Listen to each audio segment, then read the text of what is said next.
Trauma is sometimes difficult to define and see, but is often a lasting consequence from an event or events in one's past.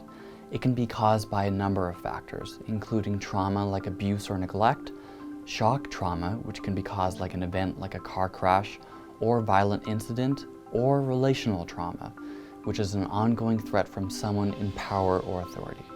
Of course, trauma can also be community-based, like those who have been through a Civil War experience, or intergenerational and historic trauma, like families of residential school survivors.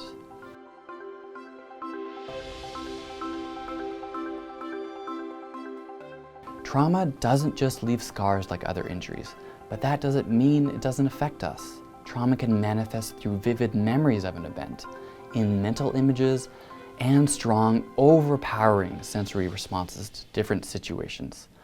People who suffered trauma also tend to go out of their way to avoid things associated with their trauma, and may have difficulty trusting others.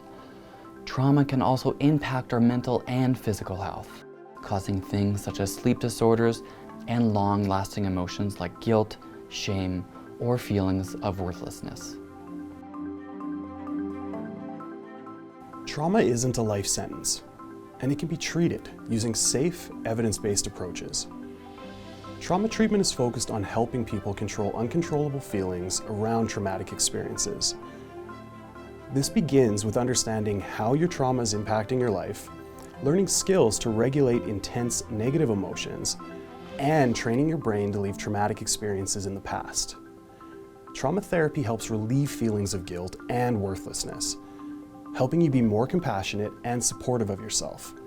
More importantly, it helps you define what a life worth living will look like, free from the effects of your trauma. Trauma takes time to heal.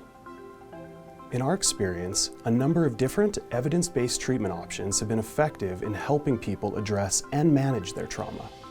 First, we may use something called prolonged exposure therapy, which focuses on the fears you're experiencing and problems you may have with coping. Exposure includes visualizing the trauma experience and directly approaching situations you've been avoiding in real life. We may also use something called trauma-focused cognitive behavior therapy. This is a collaborative and talking-based therapy for people who've experienced trauma and who may also have PTSD.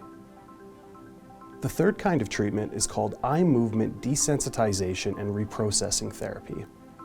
EMDR, as it's known, uses side-to-side eye movement, tapping, or sometimes rhythmic sound to desensitize and recode the story of our lives that cause the most chronic distress.